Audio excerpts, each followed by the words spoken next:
Pertarungan puncak di kancah sepak bola Asia Tenggara siap tersaji.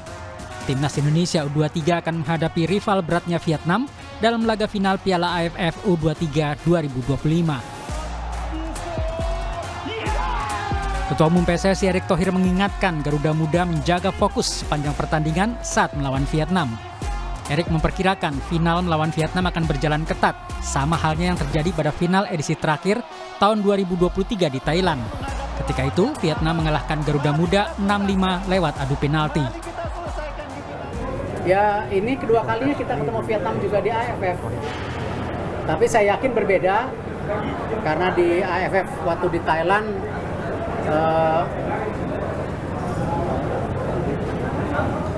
ya cukup keras. Ya, kalau ingat teman-teman, cukup keras. Ya hari ini ya kalau mereka kasih keras, kita kasih keras juga. Ya, kita tuan rumah di sini. Jangan mereka injak-injak home base kita. Jadi kalau di sana main keras, ya sini kasih keras. Bukan berarti mencederai. Ya. Analis sepak bola Binder Singh yakin pelatih Gerald Van den Berg akan menerapkan taktik menyerang untuk mengimbangi cara bermain Vietnam yang terbuka dan agresif. Saya pikir tidak akan defensif ya, karena strategi dari Gerald dari awal itu adalah menyerang. Jadi saya ragu kalau akan defensif, dan nanti pun jika suatu saat Timnas U23 akan bermain away, saya yakin strateginya akan tetap menyerang, nggak akan defend, karena itu memang adalah filosofi dari Gerald. Tapi kalau untuk menghadapi permainan keras dari Vietnam nanti, ya para pemain kita harus counter press-nya bagus. Stadion utama Gelora Bung Karno Jakarta akan menjadi saksi bisu perebutan gelar juara. Laga ini bukan sekedar final biasa, melainkan penentu sejarah bagi kedua tim. Apakah Vietnam akan meraih gelar juara 3 kali berturut-turut, atau justru Indonesia akan bangkit dan meraih mahkota juara di kandang sendiri? Tim Liputan Kompas TV. Anak asuh Van den Berg bermain agresif sepanjang Piala AFF dan melangkah ke babak final Piala AFF, saudara. Akankah debut dari Van den Berg ini akan berbuah gelar di GBK? Kami membahasnya bersama dengan analis sepak bola M. Kusnaini atau akrab aku sapa Bungkus. Selamat petang, Bungkus. Selamat petang, Yasir. Ini Van den Berg ini kan memenangi laga dramatis melawan Thailand. Menurut Anda ini bakal jadi bekal yang sangat penting begitu untuk timnas Indonesia, Garuda Muda kita menghadapi Vietnam? Ya, ini pasti akan menjadi modal secara psikologis ya bagi para pemain, terutama bahwa mereka pernah menjalani fase yang sangat sulit dan bisa melewati. Final nanti lawan Vietnam ini akan lebih sulit dibanding pertandingan lawan Thailand atau bahkan Malaysia. Nah, karena itu pengalaman bermain sulit melawan Malaysia, bermain lebih sulit menghadapi Thailand, itu akan memperkuat mental pemain untuk lebih siap menghadapi Vietnam. Kita tahu bahwa secara materi pemain, Vietnam ini termasuk tim yang materinya tidak kalah dengan Indonesia.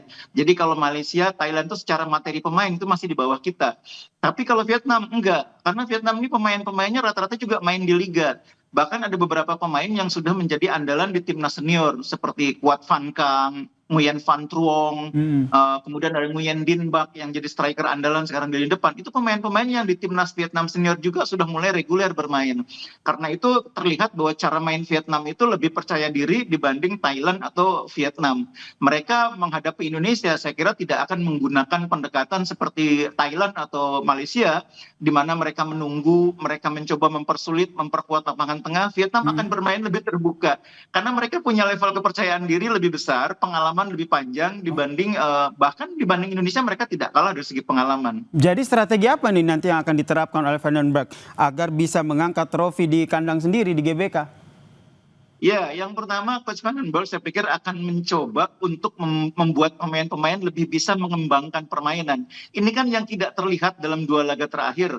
Melawan Malaysia, melawan Thailand, kita tidak bisa mengembangkan cara bermain yang diinginkan oleh pelatih atau game plan yang disiapkan oleh pelatih.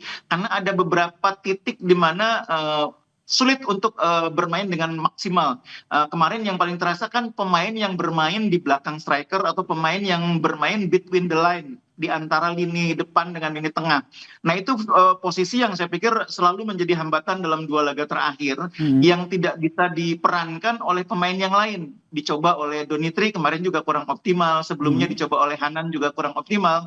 Mungkin besok ketika Arhan bisa main lagi, mudah-mudahan peran sebagai pemain between the line itu akan bisa dijalani dengan baik oleh Arhan. Mudah-mudahan kondisinya cukup baik untuk bisa bermain, sehingga permainan kita lebih berkembang. Baik, itu di middle line gitu. Kalau kita ngomong di lini depan begitu. Kalau kita lihat sebelumnya kan Jens Revan keluar, digantikan oleh Hoki Caraka. Tapi permainan terakhir Thailand ini Jens Revan dan Hoki Caraka bermain bersamaan. Apakah strategi ini akan kembali dilakukan oleh Van den Berg? Ya, kemarin itu situasinya darurat ya. Darurat di mana kita ketinggalan di 15 menit terakhir. Dalam keadaan seperti itu, pelatih biasanya akan melakukan pendekatan all out ya. Dia menggunakan seluruh amunisi yang dia punya untuk mengejar ketertinggalan. Kan bukan hanya Hoki Caraka yang dimainkan. Bahkan Ferrari juga dimainkan sebagai striker untuk membantu Raven. Karena memang Ferrari ini punya kemampuan duel bola atas yang bagus. Nah, dengan adanya Raven, ada Ferrari, kemudian juga ada Hoki, itu kan bola lebih berani diangkat ke dalam kotak penalti, lebih banyak diangkat dengan bola-bola cross dari samping. Dan hasilnya kan salah satunya menjadi gol melalui skema tendangan sudut.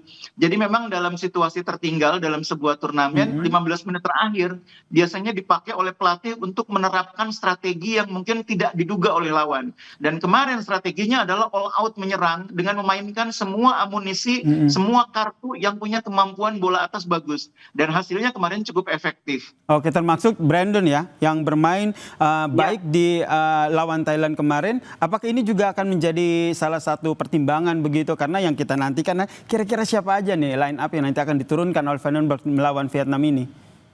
Iya, kalau misalnya semua dalam kondisi terbaik, saya pikir formasi yang akan mungkin diturunkan adalah formasi 4-3-3, di mana di belakang ini duet Nyakang dengan Kadek Arel kan sudah paten ya, sudah tidak tergantikan. Bek kanan mungkin Ahmad Maulana, di kiri Doni kembali main di kiri. Nah, kalau misalnya Arhan bisa pulih, mungkin Arhan akan menjadi pemain yang bermain di posisi nomor 10, di belakangnya ada Robbie Darwish. Kalau Tony kan kemungkinan besar nggak akan bisa main. Kemungkinan Hanan atau Dion. Nah, kalau misalnya Coach Van den Berg masih percaya dengan Dion, saya pikir Dion akan menjadi pendamping bagi Robbie Darwish. Kemudian di sayap kanan ada Hanan, strikernya Jens Raven, di kirinya mungkin tetap Rahmat Arjuna. Itu saya pikir formasi yang paling kuat yang kita punya.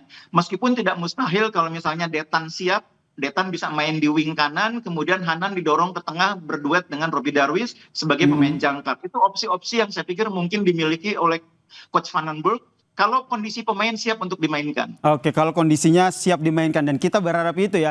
Terakhir nih Bungkus, Bungkus prediksinya apa? Saya tidak berbicara angka tapi lebih ke selesainya seperti apa? Kan kita punya bisa dikatakan sebagai tragedi begitu karena kita pernah kalah melawan Vietnam ini dalam laga drama penalti. Kemarin kan kita sudah melewati fase di mana kita juga menang melalui adu penalti. Itu modal yang bagus untuk menghadapi segala kemungkinan. Karena final itu tidak mustahil juga harus berujung adu penalti. Kalau saya melihat dengan cara main Vietnam, dengan cara main Indonesia yang terbuka, kemungkinan selesai dalam 90 menit itu cukup besar ya. Karena cara mainnya Thailand dan Vietnam berbeda. Thailand ini kemarin sangat menunggu kan. Malaysia juga sangat menunggu sehingga kita kesulitan. Ditambah lagi pemain kita tidak lengkap. Besok mudah-mudahan Arhan bisa main lebih lengkap materi pemainnya, kita bisa selesaikan dalam 90 menit mudah-mudahan. Ini doa kita bersama ya, diselesaikan dalam 90 menit dengan kemenangan Timnas Indonesia U23 dan trofi juga akhirnya diangkat di GBK. Terima kasih Bungkus atas analisnya jelang pertandingan final Piala AFF U23. Salam sehat Bungkus. Terima kasih.